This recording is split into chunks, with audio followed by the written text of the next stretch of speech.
Assalamualaikum warahmatullahi wabarakatuh. Waalaikumsalam. Perkenalkan saya Zulkifli. Saya calon guru penggerak angkatan 9 dari SMA Negeri 13 Semarang. Pagi ini saya bersama Pak Yongki, guru mapel bahasa Inggris dari SMA Negeri 13 Semarang yang mengajar kelas 10, 11, 12. Gimana kabarnya Pak Yongki? Alhamdulillah. Baik ya. Nah, saya lihat ceria sekali nih Pak Yongki. Begini Pak Yongki, jadi hari ini saya ingin melakukan wawancara praobservasi terhadap pembelajaran yang panjenengan akan laksanakan. Jadi ada 3 tahapan di dalam melakukan observasi. Yang pertama praobservasi, yang kedua observasi, dan yang ketiga pasca observasi. Nah, bertujuan untuk mengevaluasi pelaksanaan pembelajaran yang dilaksanakan oleh Pak Yongki gitu. Nah, ada beberapa pertanyaan ke depan yang Pak Yongki harus jawab. Saya memberi pertanyaan yang pertama, yaitu tujuan pembelajaran apa saja yang Pak Yongki akan laksanakan di pembelajaran nanti. Untuk tujuan pembelajaran, saya merumuskan siswa mampu membuat teks analytical exposition. Karena di kelas 10 ini ada tagihan untuk kita guru mengajarkan tentang analytical exposition. Jadi menulis teks. Jadi siswa diajak untuk lebih mendalami apa saja yang ada dalam kegiatan menulis teks gitu ya Pak Yongki. Nah, kira-kira dari tujuan tersebut area mana yang pengembangannya yang ingin dicapai oleh Pak Yongki? Dari awal saya merencanakan siswa sebelum menulis harus mampu untuk membaca, kemudian mendialogkan hasil bacaan hingga akhirnya menulis. Karena menulis itu sebuah gagasan yang perlu dikembangkan dan kita harus belajar bagaimana cara menuliskannya. Lebih ke penulisan. Berarti dari menulis itu siswa diajak untuk menentukan sebuah gagasan ya, yang nanti siswa justru mendapatkan pengembangannya di situ ya, kira-kira begitu ya. Nah, terus dalam pembelajaran tersebut diferensiasi apa yang Pak Yongki akan lakukan? Diferensiasi yang saya lakukan adalah diferensiasi produk, karena satu, dengan text analytical exposition ini saya berharap mereka akan memberikan respon yang berbeda-beda. Contohnya bisa teks secara utuh, bisa dalam bentuk video, bisa dalam bentuk voice record, bisa dalam bentuk percakapan atau dialog. Jadi yang membahas tentang analytical exposition. Berarti produknya nanti akan berdiferensiasi ya, bentuk video, audio, dan bentuk lainnya sesuai dengan keinginan siswa.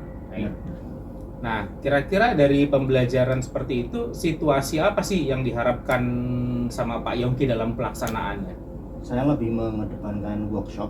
Jadi dalam kelas itu siswa langsung membuat tentunya dengan arahan saya. Saya akan memberikan arahan per kelompok itu. Saya akan keliling untuk melihat sejauh mana mereka bisa mengembangkan ide atau gagasan dalam bentuk tulisan, dan dengan harapan ya jam yang sesuai itu bisa selesai tepat waktu.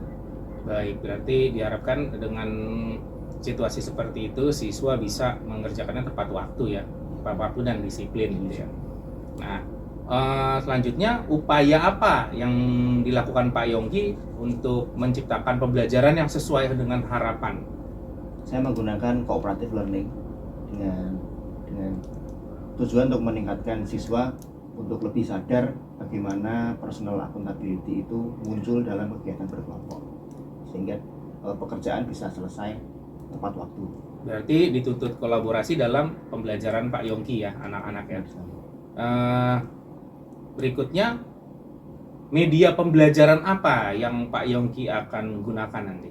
Saya menggunakan PowerPoint dan video dan beberapa buku pendukung seperti buku materi text analytical exposition. Berarti banyak ya medianya ya, media alternatif supaya siswa bisa menerima pembelajaran itu. Nah, saya kan akan melakukan observasi nih. Kira-kira di bagian mana yang Pak Yongki inginkan saya mengobservasi Pak Yongki? Bisa nanti di bagian menulisnya yang workshopnya itu, nanti kita bisa lihat hasil, atau di bagian berdialog setelah antara pembacaan menuju ke penulisan itu kita ada dialog untuk menyampaikan kira-kira ide apa atau opini apa yang akan mereka sampaikan. Berarti itu termasuk kegiatan inti, J? Iya, Ya. inti. Baik. Nah, sejauh ini Pak Yongki melaksanakan pembelajaran. Kira-kira penilaian yang sudah berjalan seperti apa? Saya menggunakan penilaian produk itu sendiri. Jadi kriteria-kriteria seperti holistik di produk akan saya gunakan. Penilaian produk. Baik, wah saya nggak sabar nih ingin melihat kegiatannya Pak Yongki nih di dalam pembelajaran, karena di kegiatan ini kayaknya menarik sekali untuk disimak gitu, untuk diobservasi. Kira-kira kapan akan dilaksanakan? Hari apa? Jam berapa? Terus di kelas berapa? 2 minggu dari sekarang, Pak. Di kelas berapa itu Pak Yongki? 10E1. 10E1 di jam pembelajaran? Jam belajar hari Senin. Hari Senin ya. Baik Pak Yongki. Nah, kita kan udah melaksanakan wawancara nih.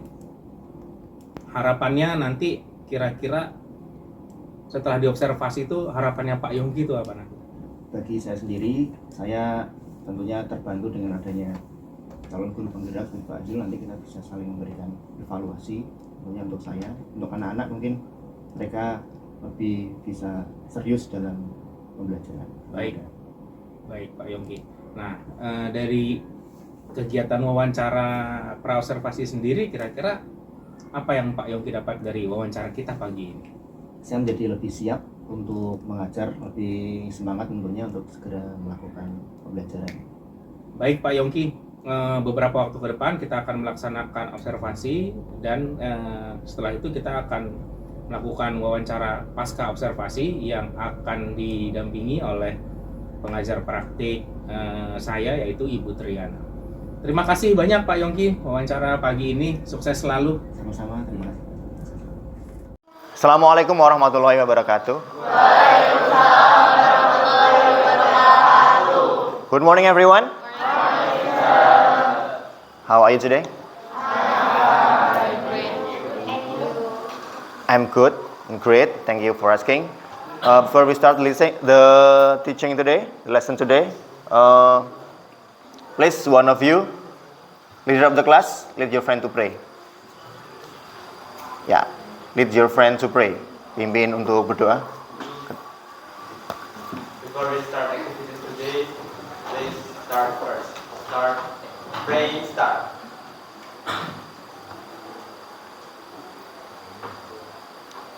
Bring down. Yeah, thank you. I'll check your attendance first. Say present or I'm here.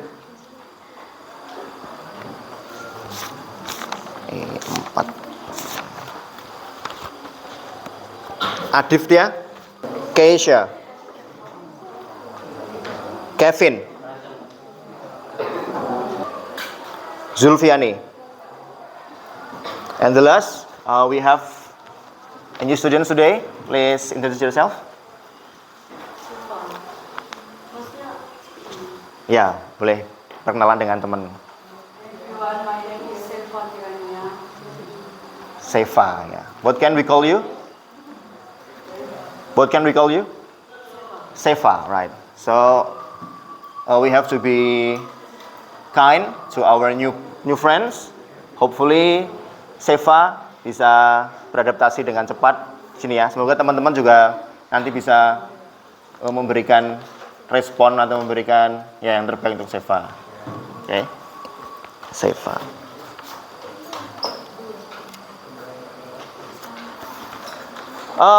Attention please. I want you to do some ice breaking. Please stand up. Yeah, stand up please.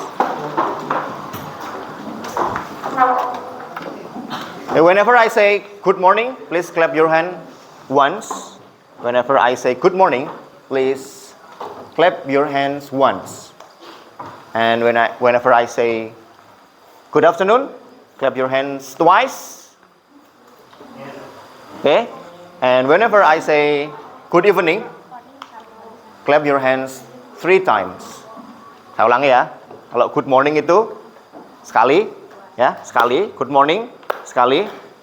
Good afternoon, twice, 2 kali. Kalau good evening, 3 kali. Let's try. Good morning. Good morning. Good morning. Good afternoon. Good evening.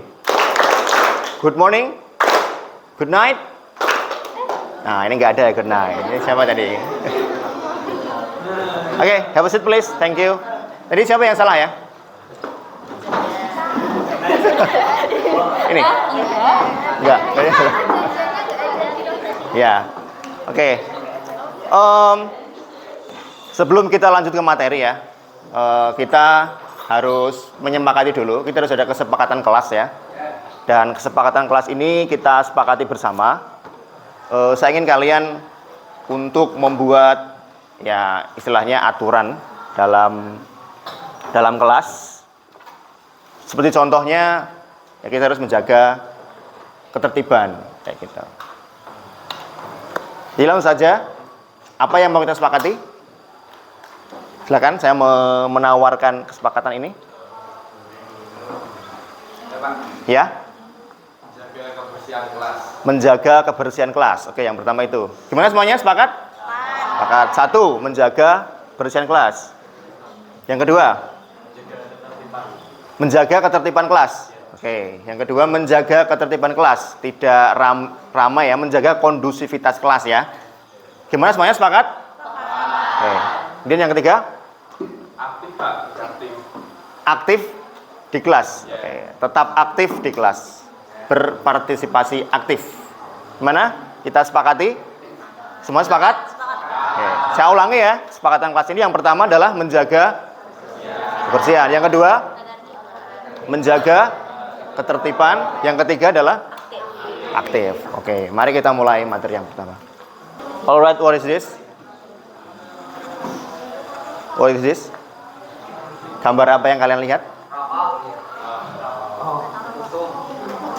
Puntung rokok ya. Rokok ya. Cigarettes, rokok. Why do you think people start smoking? Why do you think people start smoking? Mengapa seseorang itu memulai ya merokok? Ada yang bilang stres. Ya. Untuk menghilangkan stres ya. Relief stress. Oke, first relief stress. Second Pertemanan, pergaulan. because of pergaulan ya. Friends, from friends. Kemudian ada lagi? Penasaran ya. Patah hati. Yang lain? Ada lagi? Itu ya, nah ya. Maka ini udah ada surveinya dan ini udah ada surveinya. Kenapa seseorang memulai rokok? Ya. Ini ada survei yang paling atas adalah bisa lihat ya.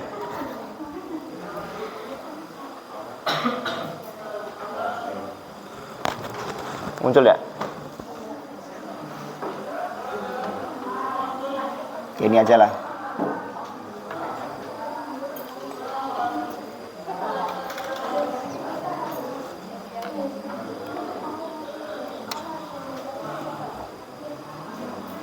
Nah ini ada surveinya.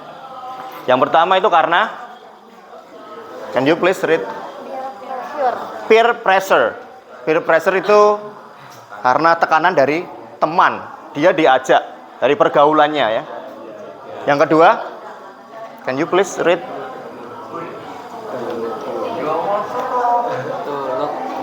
Ya, untuk terlihat keren. Ya, ini survei. Yang ketiga, Ya, untuk menghilangkan stres, katanya gitu. Kemudian yang keempat, untuk apa itu artinya? Apa artinya? Untuk yang menghilangkan kebosanan. Kemudian karena melihat orang tuanya yang merokok. Yang terakhir,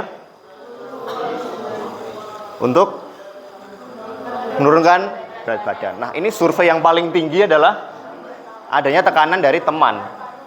Ada tekanan dari teman, dia dipaksa.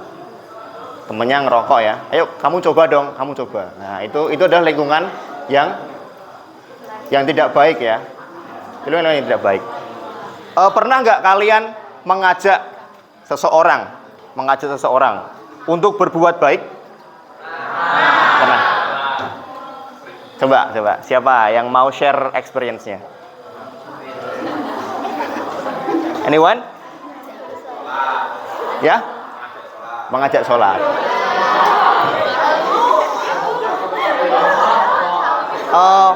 How do you persuade them?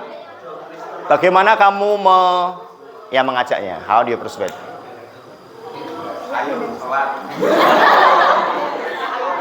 Only with that expression? Hanya dengan ekspresi itu? Ayo sholat. Dengan tindakan juga ya? Oke, tindakan juga. Nah, kita lihat video berikut ya. Kita lihat video.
Kita coba observe, kita lihat what happened, apa yang terjadi di sana ya.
Okay, how do you feel after watching this video? Apa yang kalian rasakan setelah melihat video ini? Shocked? Ada yang terkejut ya. Kemudian? Kasihan. Kasihan. Feel sorry. Another group, please. Miris, ya. Miris. Apalagi? Oke. This is yang saya berikan ke kalian ya, ini ya. Yang saya tunjukkan ke kalian, menurut kalian itu bad impact atau good impact? Bad impact ya. Sudah jelas. Bad impact-nya apa? Satu. Siapa yang mau ngasih bad impact-nya apa? Satu. Kita uraikan.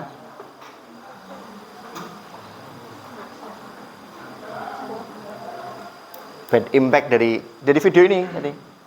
Yang muncul di video itu. Come on. Kecanduan, kamu khawatir atas kesehatan anak tersebut. Ya, itu bad impact sekali. Kemudian, ya, gangguan kesehatan. Oke, itu bad impact yang muncul, apalagi itu masih anak-anak. Gimana nanti kesehatannya anak tersebut? Psikologi muncul di orang tuanya anak itu, bahkan orang yang melihat kalian sendiri kan shock ya. Gimana ini bisa terjadi? Gitu. Ini berlangsung sampai berapa tahun anak tersebut? Kira-kira bisa enggak anak tersebut nanti berhenti dari kecanduan rokoknya? Bisa. Nah, itu. Apa sih yang bisa membuat anak tersebut berhenti? Nah, ya itu ada banyak cara ya.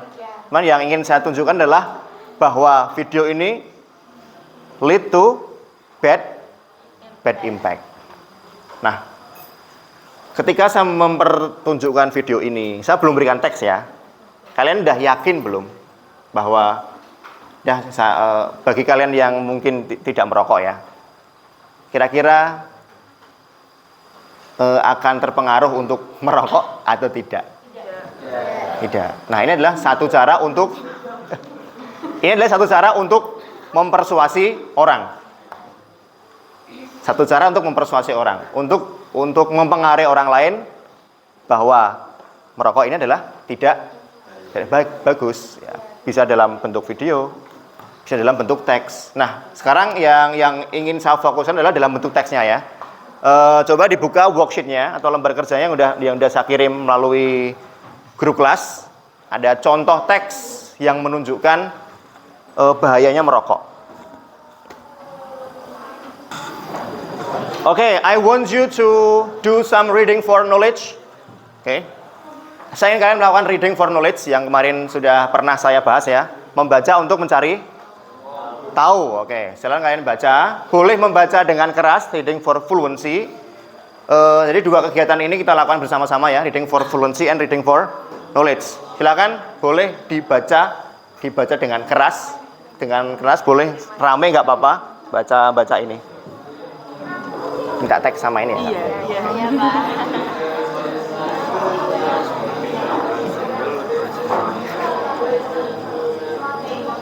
Baca aja, dibaca aja. Reading for fluency and reading for knowledge. Members of us smoking consumer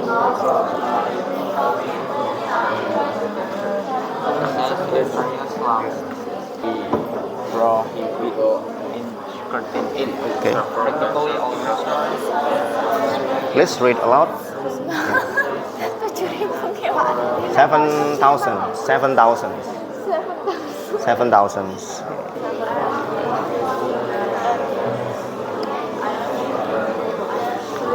Reading for fluency.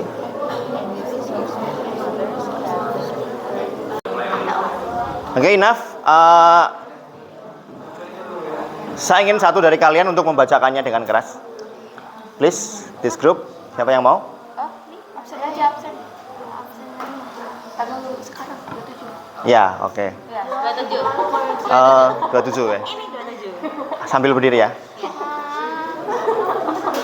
Oke. I need you to listen to your friends. Saya ingin kalian mendengarkan ya. Tadi udah reading for fluency. Sekarang kita tingkatkan listeningnya. 60 million most people in Indonesia are smokers, and 30 million of them die due to smoking. A single cigarette may contain 7,000 dangerous chemicals that can harm our health. If you are a smoker, you need to think twice before these bad things happen. First of all, smoking causes so many diseases such as first disease and serious lung disease. According to cancer research, UK around 70% people in UK suffer cancer because of smoking. Smoking is basically prohibited in certain areas. Practically, restaurants, stores, shopping centers have outlawed its use. The only public place to smoke are out on the street and in smoking areas. Okay, enough. Thank you. Please continue this group. Ya, boleh aja. Ya, continue. Paragraf 3-4 sekarang. I think children are in danger. They are especially susceptible of smoke because their internal organs are still developing. They are more vulnerable to asthma, lung disease, pneumonia, and air infection. Likely smoking is dangerous for newborn children. Children who smoke are more likely to suffer from disease, aging, and health. And babies of smoking more than having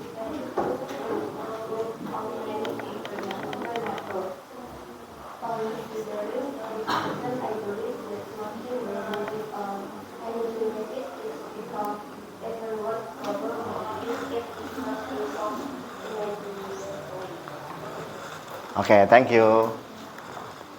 Kita cek ya, di bawahnya kan ada latihan.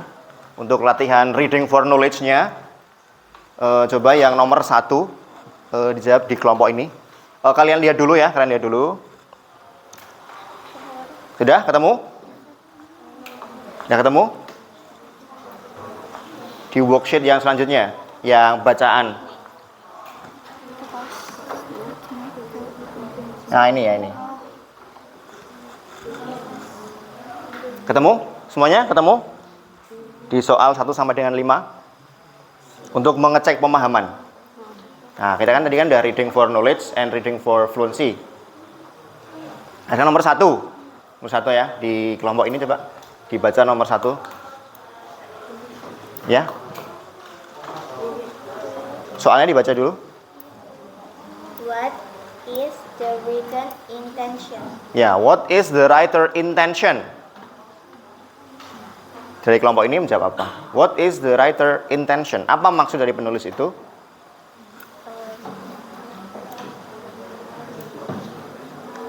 Untuk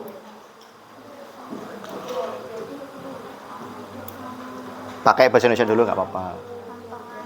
Untuk mempengaruhi Atau tidak bahaya merokok? untuk mempengaruhi pembaca tentang bahaya merokok. Gimana menurut kelompok lain? Atas jawaban dari kelompok ini. Setuju? Do you agree with that? Setuju ya. In English is to persuade the readers about the danger of smoking. Ya, kalau smoke aja itu asap ya. Jadi kalau smoking itu rokoknya. Merokok, kegiatan merokok itu smoking. Kalau rokoknya itu cigarette. Nah, kalau smoke itu asap. Dan di kasus ini adalah the writers want to persuade the readers to persuade the reader about the danger of smoking. Bukan rokoknya tapi merokoknya itu. Next question please. From this group. Next question. Number 2. In which paragraph can you find the argument? In which paragraph can you find the arguments? Di paragraf berapa kamu bisa menemukan argumen? Ya, menurut kelompok ini, di paragraf berapa? Apakah 1, 2, 3, 4, 5, atau 6? Paragraf 4. Paragraf 4. Yang lain? Setuju? Paragraf 4? Atau ada jawaban lain? Atau menambahkan? Di paragraf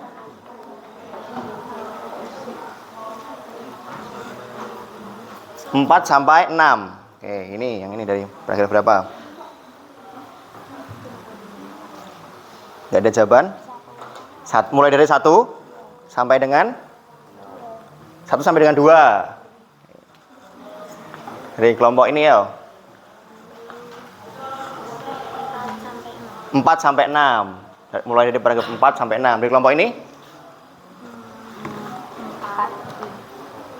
4 aja. Oke. Kemudian dari kelompok ini ada berapa? 4 sampai 6. Nah, the last group 3 sampai 5. Oke. Kita cek ya. Kita sesuaikan dengan materi kita. Jadi materi kita kan adalah analytical exposition. Dan kita juga punya struktur. Nah, ini bisa dilihat enggak? Kelihatan enggak? Kelihatan ya? Jadi analytical exposition adalah sebuah teks yang isinya persuade the reader, convince the reader. Kata kuncinya ada 2 ya, persuade and convince. Yaitu mempengaruhi dan meyakinkan pembaca, pemirsa bahwa sesuatu itu penting. Nah, sesuatu itu apa kalau di kasus ini? Merokok itu berbahaya atau the danger of smoking. Kita punya bagiannya ini. Nah, ini nggak kelihatan ya. Saya bacakan. Yang pertama ada thesis, yang kedua arguments atau series of arguments, yang ketiga adalah reiteration atau kesimpulan. Thesis itu menunjukkan poin mana kalian berada. Atau itu isu yang harus kalian bangun. Contohnya nih, isu yang ada di pagi ini adalah isu bahayanya merokok. Nah, kalian sebutkan isu itu secara jelas bahwa merokok itu sangat berbahaya. Bisa ditambahkan dengan data seperti yang contohnya itu di paragraf 1. Dari berapa kasus itu yang meninggal jumlahnya sekian. Nah, itu bisa ditunjukkan, oh ini sangat berbahaya ini sampai menyebabkan kematian. Nah, itu adalah tesis ya. Kemudian masuk ke arguments atau in Indonesian ya argumentasi atau opini. Opininya apa? Nah, kita cek di teksnya itu dimulai dari paragraf berapa? 4 sampai 6 ya, mulai dari paragraf 4 sampai 6. Jadi paragraf 1 itu masih tesis, 2 masih tesis, 3 juga masih tesis. Jadi 4 itu mulai menunjukkan argumen ya. Dan kesimpulannya ada di paragraf terakhir. Oke. Jadi ada tiga struktur. Yang pertama yaitu tesis, yang kedua argument, yang ketiga reiteration atau kesimpulan. Kita lanjut ke pertanyaan berikutnya. Oke. Pertanyaan berikutnya kelompok ini coba. The third question. Ya. Baca nomor 3, please. Louder, please. Yang kenceng. Yang kencang ya. Kamu aja. What is the writer's argument of pregnant mother who smoke? Ya, what is the argument from the writer untuk ibu yang hamil ya? Argumennya itu apa? Kita cari. Argumennya apa? Menurut kelompok ini dulu.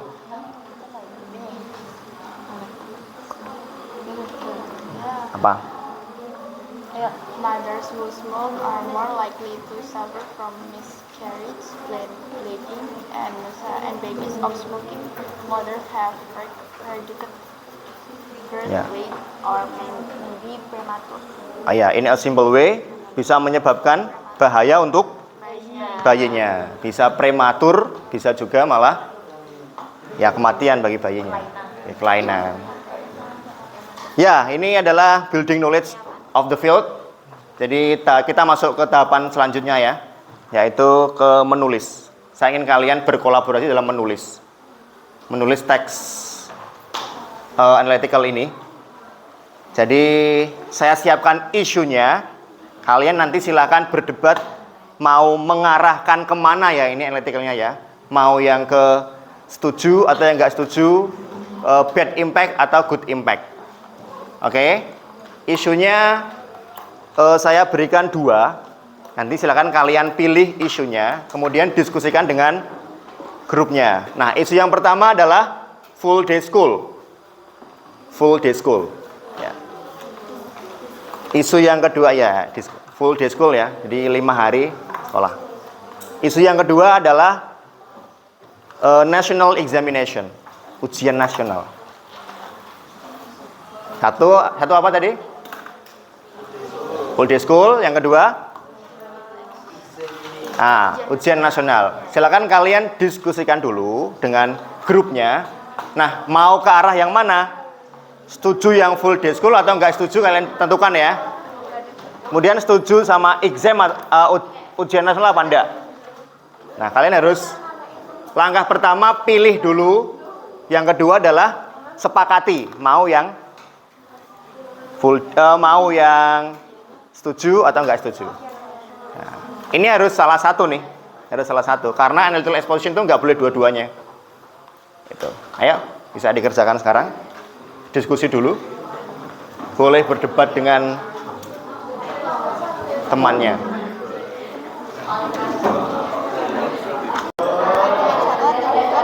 Ya, kan 4 pas nih. Kita bagi aja. Siapa yang bikin tesis, siapa yang bikin argumen 1, siapa yang bikin argumen 2, siapa yang bikin tesis. Argumennya ada 2. Argumen 1. Nah, ini berarti tesis siapa? Kesimpulan ya.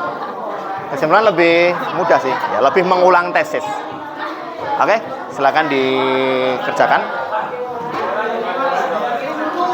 Milih yang mana? Full day school. Full day school. Setuju atau nggak setuju? Nah, jadi semua alasannya atau argumennya, opininya mengarah ke yang kita sepakati berempat karena ini kolaborasi ya. Siapa yang bikin tesis?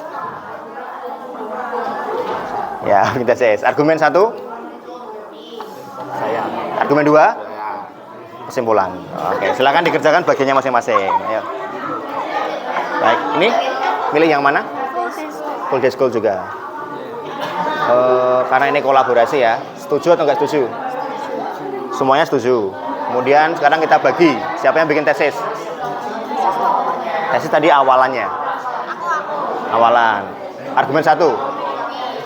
Argumen 2? Saya. Kesimpulan. Kesimpulan dan tesis itu sama. Intinya semakin memperkuat bahwa kamu setuju dengan full day school. Oke, silakan dibuat, ditulis. Milih yang mana ini? Setuju nggak setuju? Setuju ya. Jadi karena ini kan full day school kan kalian setuju. Nah, kita buat teksnya sekarang. Ada 4 bagian ya, tesis, argumen 1, argumen 2, dan kesimpulan. Siapa yang bikin tesis? Kita sepakati aja. Awalannya, pembukaannya. Siapa yang mau bikin tesis? Aku aja. Bikin tesis ya. Siapa yang bikin argumen 1? Argumen 1, argumen 2, kesimpulan. Nah, silakan bisa dibuat teksnya secara utuh. Pilih yang mana? Strukturnya apa aja? Strukturnya tadi apa? Strukturnya ada 1, tesis. Kemudian argumen 1, argumen 2, terakhir Opinion. bukan, terakhir kesimpulan. Nah, Ada opinion nggak? ya argumen itu opinion. Argumen yang mana aja? Ya. Nah, disepakati dulu kalian pilih yang mana? Diskus. Full day school. Yang setuju nggak setuju? Nah, kalau nggak setuju berarti dibikin tesisnya siapa yang bikin? Kayak gini bisa nggak? Bukan siapa yang dulu yang bikin. Yang bikin tesis siapa? Kita bagi aja. Attention please. So this time for you to present your work. Saatnya untuk mempresentasikan hasil kerjanya. You have been work for about 30 minutes, selama 30 menit ya. Kalian sudah menunjukkan bagaimana personal accountability itu muncul. Kalian berkolaborasi menulis. Nah, sekarang dengan bagian masing-masing itu kita dengar hasil dari diskusinya. Silakan dari kelompok ini bisa maju.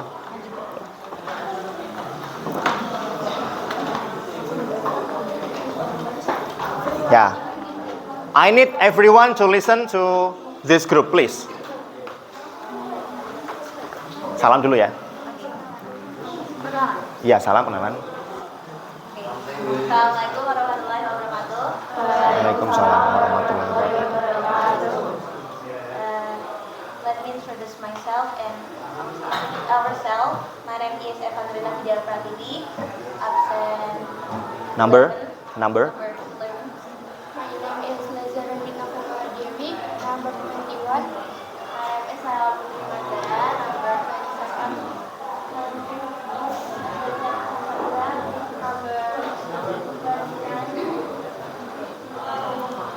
Today's school is an educational model based on the learning Ngeren, ngeren. the traditional school model.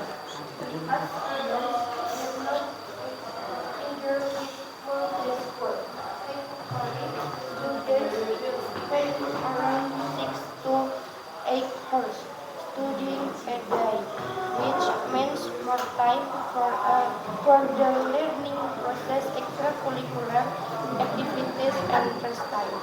Firstly, in our opinion, full day school makes students feel tired, fed up, and bored if they are constantly faced with lessons, where they only go home to do their assignment and rest, then continue with activities at school.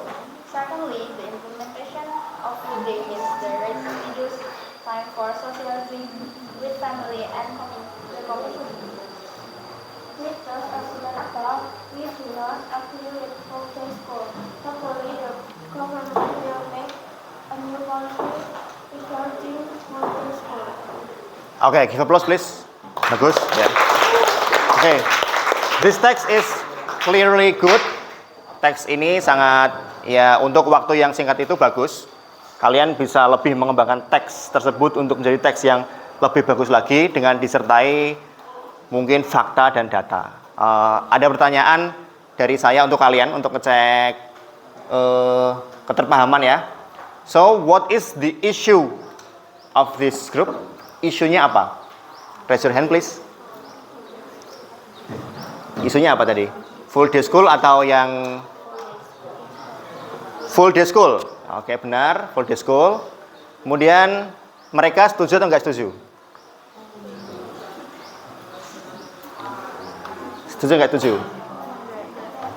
Mereka enggak setuju, ya benar. Jadi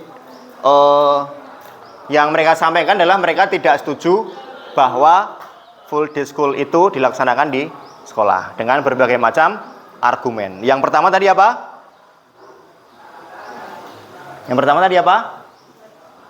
Membuat siswa itu lelah. Yang kedua adalah tidak punya waktu sosialisasi dengan masyarakat karena sudah lelah dari pagi sampai sore. Okay, I think enough for presentation. Thank you so much. Give applause one more time. Ya, boleh, have a seat please.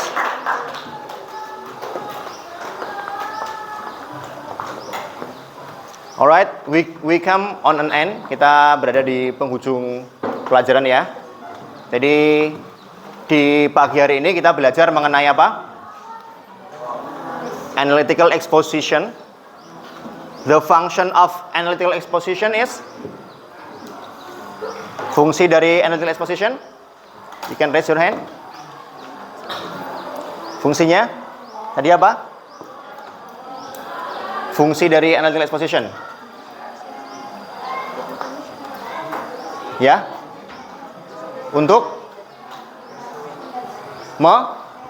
meyakinkan pembaca tentang isu.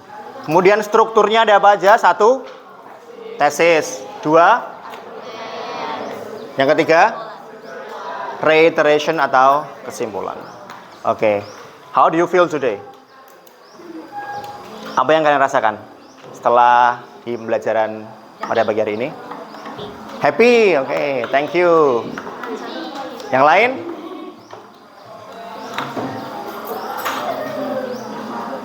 Senang karena dapat ilmu baru. Oke, thank you. Oke, untuk minggu depan kita akan belajar untuk membuat teks secara individu. Dan hasil dari teks individu itu saya bebaskan kalian untuk memberikan respon, baik itu poster, video poster, percakapan, yang semacam podcast, atau video, atau teksnya secara utuh. Oke, bentuknya bisa PowerPoint atau teks ditulis di folio atau secara soft copy menggunakan ketik, boleh.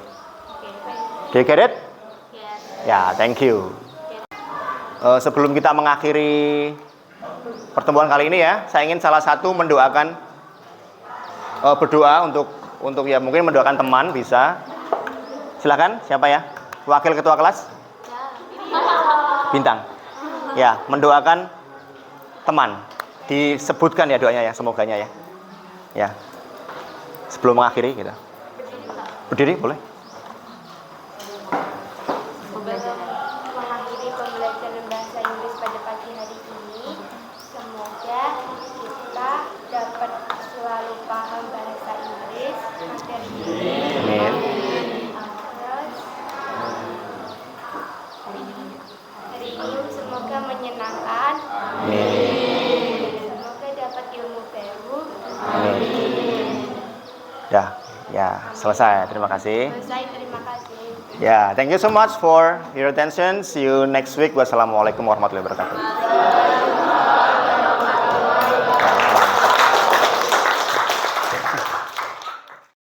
Assalamualaikum warahmatullahi wabarakatuh. Saya Zulkifli, calon guru penggerak angkatan 9 dari Kota Semarang, SMA Negeri 13 Semarang. Siang ini saya bersama Pak Yongki, guru bahasa Inggris dari SMA Negeri 13 Semarang, dan Ibu pengajar praktik, Ibu Triana. Selamat siang Pak Yongki dan Ibu Triana. Kabarnya gimana? Sehat sih? Sehat. Baik. Dalam kegiatan kali ini, mohon izin Bu Triana, saya ingin memberikan pertanyaan untuk Pak Yongki. Dengan tujuan supervisi ini memberi pertanyaan-pertanyaan terkait observasi pembelajaran dengan mengevaluasi sejauh mana pembelajaran yang Bapak Yongki laksanakan. Baik, langsung saja untuk pertanyaan pertama.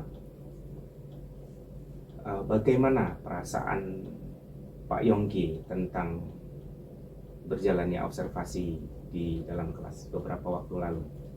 Saya merasa senang sekali, bahagia, terutama saya merasa sangat bersemangat karena ini salah satu upaya untuk saya tentunya, khususnya untuk menjadi lebih baik dalam saya mengajar. Baik, berarti akan ada perkembangan lebih baik untuk Pak Yongki dan begitu juga dengan saya. Berikutnya, coba Pak Yongki ceritakan kembali area pengembangan apa dan langkah-langkah apa yang sudah dilakukan di dalam kelas. Area pengembangan yang dicapai siswa adalah di area menulis text analytical exposition, yaitu menuliskan opini.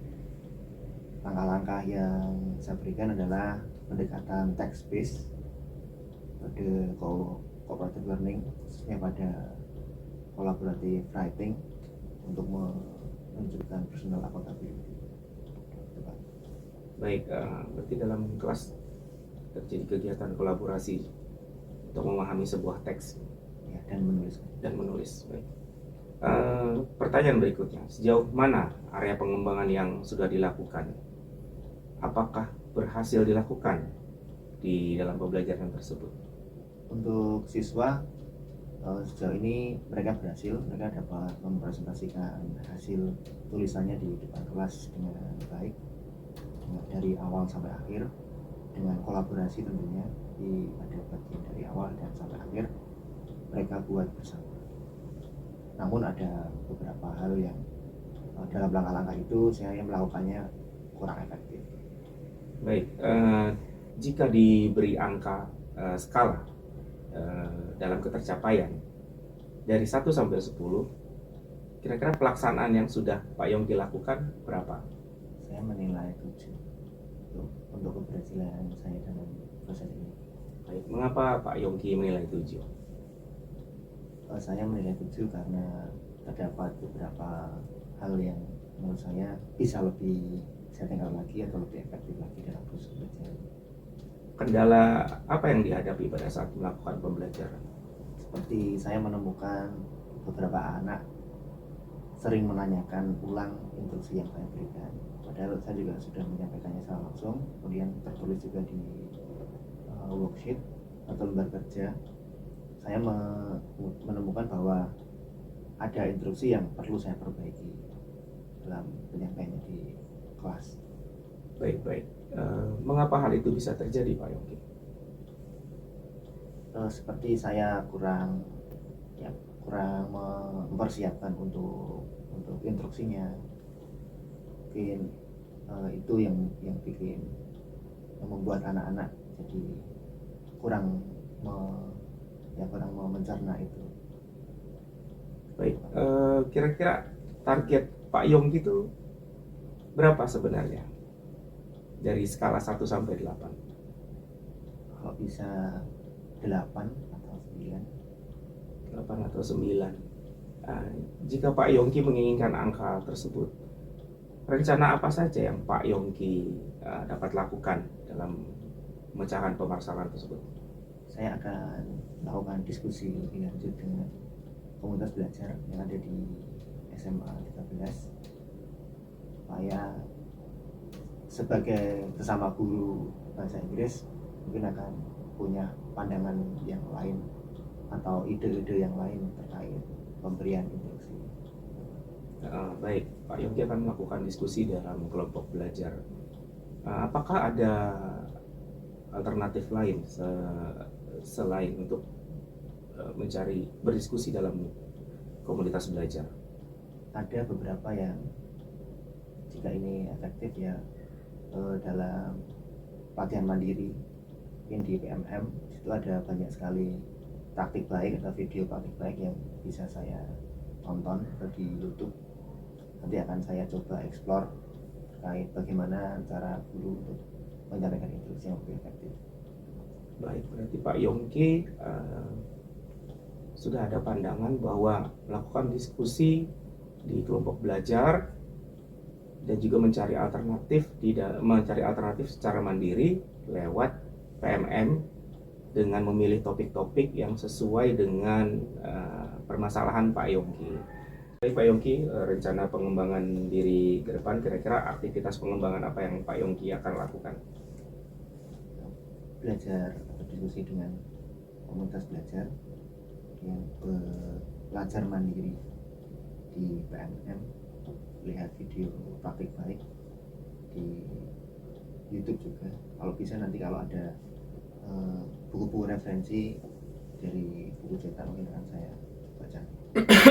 Baik Pak Yongki, untuk poin pertama yaitu diskusi dengan kelompok belajar, kira-kira tujuan apa yang hendak dicapai dalam aktivitas tersebut? Semakin banyak ide yang muncul dari guru-guru lain, guru-guru novel lain, dan memberikan cara pandang lain dalam memberikan instruksi dengan berbagai macam kondisi siswa, mungkin ya itu bisa memberikan solusi juga. Jadi Pak Yongki dalam diskusi dengan kelompok belajar itu dapat membuat pembelajaran berdiferensiasi ya. Iya. Karena tadi Pak Yongki menyinggung tentang keberagaman murid. Terus ukuran keberhasilannya apa Pak Yongki? Di dalam diskusi tersebut ya ada 1 atau 2 contoh-contoh operasional instruksi yang muncul dari teman-teman sejawat, bisa saya praktekkan. Jika Pak, berarti ukuran keberhasilannya jika Pak Yongki sudah dapat merumuskan sebuah kalimat instruksi yang efektif untuk pembelajaran anak-anak ya, jadi untuk mudah dimengerti gitu ya. Baik. Pendukungnya apa aja Pak Yongki dalam melaksanakan kegiatan tersebut? Untuk nanti bisa saya tulis mandiri dalam seperti semacam catatan pribadi atau notulensi. Jadi itu mungkin bisa saya gunakan atau saya pakai untuk pegangan saya dalam merumuskan. Berarti Pak Yongki bentuk-bentuknya akan membuat handout ya Handout. untuk pegangan supaya lebih terarah. Waktunya kapan Pak Yongki dalam melaksanakan aktivitas pengembangan tersebut? Minggu depan Minggu depan ya? di hari Kamis. Kamis. Baik, untuk yang aktivitas pengembangan kedua yaitu belajar mandiri di PMM dengan topik-topik yang Pak Yongki pilih. Tujuan yang hendak dicapai dari aktivitas tersebut apa Pak Yongki? Ya, saya bisa menemukan contoh-contoh langsung dari guru lain yang seprofesi seperti guru bahasa Inggris lain, baik itu di SMP atau di SD, di SMA atau SMK. Tidak menutup kemungkinan di pengajaran-pengajaran di universitas, kalau tahu ada satu atau dua ide yang mereka lakukan untuk bisa saya modifikasi. Baik, jadi dalam tujuannya Pak Yongki mencari contoh-contoh praktik baik ya, Contoh yang bisa diterapkan di jenjang SMA walaupun referensinya dari berbagai jenjang ya, dengan sasaran pembelajaran menulis dan yang jelas dengan strategi-strategi yang kreatif ya, inovatif. Baik, ukuran keberhasilannya apa Pak Yongki dalam melaksanakan aktivitas tersebut? sama seperti yang sebelumnya, handout yang akan saya tulis. Kebetulan saya suka menuliskannya di catatan, karena saya ingat sekali dulu guru saya pernah menyampaikan ya ke SMP itu Pak, lebih baik catatan orang bodoh itu lebih baik daripada ingatan orang pintar. Jadi saya melakukan itu terus, mencatat untuk saya supaya lebih ingat. Untuk ukuran keberhasilannya pada siswa? Untuk ukuran keberhasilan siswa, semoga nanti siswa tidak banyak tanya atau mengulang instruksi yang saya berikan. Baik, berarti harapannya Pak Yongki bisa membuat instruksi dengan kalimat operasional yang dapat dimengerti dengan mudah oleh siswa. Pendukungnya dalam melakukan aktivitas tersebut, adakah bentuk yang lain selain handout Pak Yongki? Kalau di pembelajaran lebih ke observasi Pak, dalam artian ketika saya mungkin keliling di kelompok diskusi itu, saya akan lebih menanyakan hasilnya dan melihat respon mereka, apakah yang ditanyakan ini tentang materi atau tentang instruksi. Baik, berarti pendukungnya selain handout, Pak Yongki akan membuat tabel untuk tabel pengamatan dalam pembelajaran atau aktivitas anak-anak ya. Baik, waktunya untuk melaksanakan aktivitas tersebut kapan Pak Yongki? Kebetulan kemarin di E2 di hari Selasa minggu depan, pembelajaran minggu depan. Berarti pembelajaran minggu depan paling dekat ya? Paling dekat. Baik. Untuk persiapannya sebelum pembelajaran itu, semoga menemukan ya ide-ide lain dari video-video yang bisa saya tonton. Mungkin kalau Pak Jul ada punya video dari guru penggerak lain yang dari bahasa Inggris, mungkin bisa direkomendasikan ke saya, bisa kita lihat. Baik Pak Yongki, luar biasa sekali. Saya sangat memberi respek terhadap rencana pengembangan diri yang Pak Yongki akan lakukan, yaitu pertama diskusi dengan kelompok belajar untuk mencapai tujuan semakin baik dalam melaksanakan pembelajaran, yang di dalamnya Pak Yongki juga akan mengetahui strategi-strategi pembelajaran yang baik dari hasil diskusi rombel, dan ukuran keberhasilannya dapat memberikan contoh-contoh kalimat-kalimat operasional yang mudah dipahami oleh siswa. Bentuk pendukungnya handout, dan tabel untuk observasi, untuk pengamatan kegiatan aktivitas siswa di dalam kelas. Dan waktu yang akan dilaksanakan paling cepat yaitu pekan depan. Baik Pak Yongki, kita berada di penghujung wawancara. Adakah yang ingin Pak Yongki sampaikan kembali pada kegiatan siang ini? Sudah cukup Pak. Baik, apa yang Pak Yongki dapatkan dari kegiatan kita siang ini? Saya dapatkan untuk lebih bersemangat tentunya untuk segera berbenah atau menjadi yang lebih baik dalam mengajar tentunya, karena untuk diri saya sendiri dan untuk siswa saya bersemangat segera melakukan tindak lanjut tersebut, dan saya menemukan ya metode-metode ini mungkin semoga saja berhasil dan memberi dampak yang positif. Baik, semoga apa yang Pak Yongki rencanakan ke depan berjalan lancar sesuai dengan rencana, dapat memberi perkembangan yang lebih baik buat kita semua. Semoga sukses selalu Pak Yongki. Terima kasih. Terima kasih banyak. Baik, untuk berikutnya mohon Ibu Triana untuk memberikan umpan balik terhadap kegiatan kami. Terima kasih Ibu. Iya, terima kasih Pak Zul dan Pak Yongki. Sudah baik ya. Secara alur tirtanya sudah dapat, ya sudah dapat. Kemudian sebagai seorang coach, Pak Zul sudah mendengarkan yang aktif ya. Kemudian sudah price-nya sudah dapat. Terus untuk tujuan utamanya tadi ya, sudah tersampaikan juga, karena kan sebenarnya kan hasil kemarin ya.